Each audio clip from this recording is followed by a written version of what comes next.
কিছু নিউজ পাইতাছি আমারও হুমকি দিতেছে, মানে আমার মাইরে লেব, কাইটা লেব আমি যদি মামলা না উঠাই। ভোলার তজুমুদ্দিনে আলোচিত ধর্ষণ মামলার ৩ নম্বর আসামি ঝর্ণা বেগমের বসতঘর এটি। ২৯ জুন দুপুরে এই ঘরেই সংঘবদ্ধ ধর্ষণের শিকার হন এক গৃহবধূ। ৩০ জুন মামলা হলে গ্রেপ্তার করা হয় ঝর্ণাকে। উপজেলার মাওলানাকান্দির বাসিন্দা ঝর্ণা বেগমকে ৮ মাস আগে বিয়ে করেন রুবেল।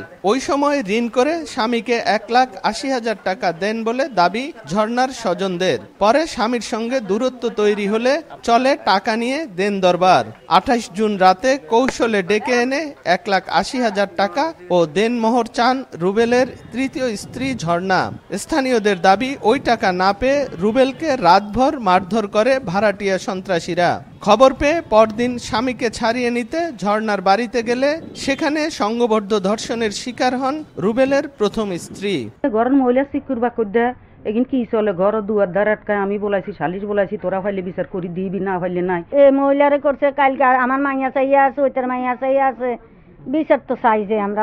এ ঘটনায় ৩০ জুন বিএনপি কর্মী মোহাম্মদ আলাউদ্দিন, উপজেলা শ্রমিক দলের যুগ্ম সম্পাদক মোহাম্মদ ফরিদ, ঝর্ণা বেগম, বাস্তুহারা দলের সভাপতি আলমগীর হোসেন ও তার সহযোগী মানিক, মামুন ও রাসেল সহ ১১ জনের বিরুদ্ধে তজুমুদ্দিন থানায় মামলা করা হয়। এরপর থেকেই নিরাপত্তাহীনতায় দিন কাটছে ভুক্তভোগী পরিবারের। কিছু নিউজ পাইতাছি আমারও হুমকি দিতেছে, মানে আমার মাইরে লেব, কাইটা লেব আমি যদি মামলা না উঠাই, দ্রুত মানে আমরা গায়েব করে লেব। এটা ন্যায় বিচার আমি চাই, আমি সহ আমার পরিবারের নিরাপত্তা চাই।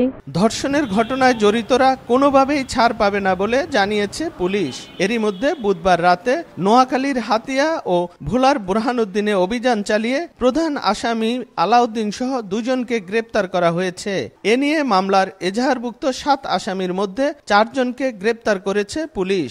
একাধিক অভিযান টিম বাইরে প্রেরণ করছি, প্রযুক্তিগত সহায়তা নিতেছি, ম্যানুয়ালি সোর্সিং কাজ করতেছি।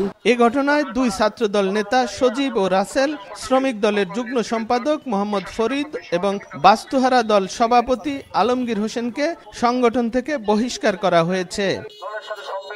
নাসির উদ্দিন লিটন, সময় সংবাদ, ভোলা।